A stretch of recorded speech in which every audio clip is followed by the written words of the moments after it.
Hi hello friends, எல்லாருக்கும் வணக்கம். நாங்கள் பக்கெட் பிரியாணி தான் வாங்கியிருக்கோம். அங்கே பாருங்கள், இன்றைக்கி ரம்ஜானுக்காக நாங்கள் வீட்டில் சமையல் செய்யலை. ஒரு வாரத்துக்கு முன்னாடியே எங்கள் வீட்டுக்கிட்ட எனக்கு பக்கெட் பிரியாணி வாங்கி கொடுத்துருங்கன்னு சொல்லிட்டேன். இது புரோட்டா. நான் புரோட்டாக்கு கிரேவி பாருங்கள் கொஞ்சமாக தான் கொடுத்துருக்காங்க, சால்னாலாம் கொடுக்கல. இதில் 5 முட்டை இருக்குது. நான் பீஸ்லாம் நிறைய வச்சுருக்குறாங்க.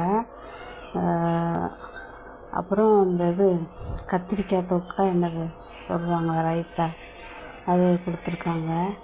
பிரியாணி சூப்பர் டேஸ்ட்டு, ரொம்ப நல்லா இருந்துச்சு. ரொம்ப வீட்டில் எல்லாருமே சாப்பிட்டு நல்லாயிருக்குன்னு சொன்னாங்க. எங்கள் வீட்டில் நாங்கள் 5 பேர் இருக்கோம். 5 பேருக்குமே தாராளமாக நல்லா போதுமான நல்லா திருப்தியாக சாப்பிட்டோம். ஆனால் ரைத்தாவும் கொஞ்சமாக தான் இருந்துச்சு. புரோட்டாவுக்கு கிரேவியும் சிக்கன் கிரேவியும் கொஞ்சமாக தான் இருந்துச்சு. மற்ற எல்லாமே டேஸ்ட் சூப்பராக இருந்துச்சு.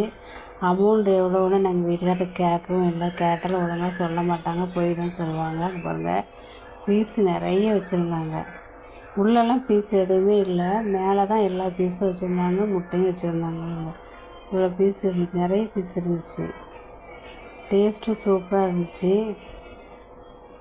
இந்த பிரியாணிக்காக இன்றைக்கி எங்கள் வீட்டில் நாங்கள் சமையல் செய்யலை.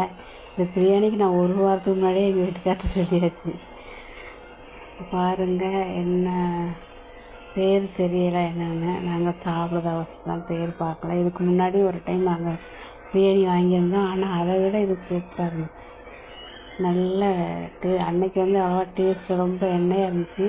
இது வீட்டு செய்கிற மாதிரியே நல்லா பக்குவமாக நல்லா இருந்துச்சு. நல்ல உதிரியாக நல்ல டேஸ்ட்டாக இருந்துச்சு. அதாவது அதிக எண்ணெய் இல்லாமல் திகட்டலை. சில பிரியாணி நம்ம கடையில் வாங்குவோம், இந்த மாதிரி திகட்டும். ஆனால் இது திகட்டவே இல்லை, டேஸ்ட்டாகவும் இருந்துச்சு. மசாலாலாம் அளவாக போட்டிருந்தாங்க, நல்லா இருந்துச்சு. சில இதில் மசாலா வடை வரும், சில இதில் மசாலாவே இருக்காது. ஆனால் இது நல்லா டேஸ்ட்டாக இருந்துச்சு.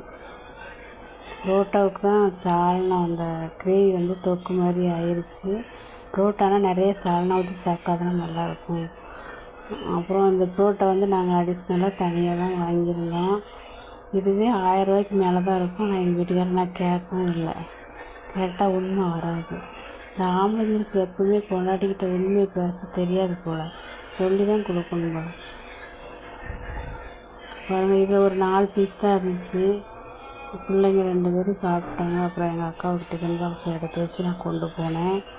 நான் கடைசியாக தான் சாப்பிட்டேன். எங்கள் வீட்டுக்காரரு வாசல்லே நின்று டேஸ்ட் மட்டும் பார்த்துட்டு போயிட்டார். நீங்களே சாப்பிடுங்கன்னு சொல்லிட்டு அவர் கொஞ்சமாக டேஸ்ட் மட்டும் தான் கொடுத்தேன். எல்லாம் சாப்பிட்டு போய் இவ்வளோ மீதி இருக்குங்க.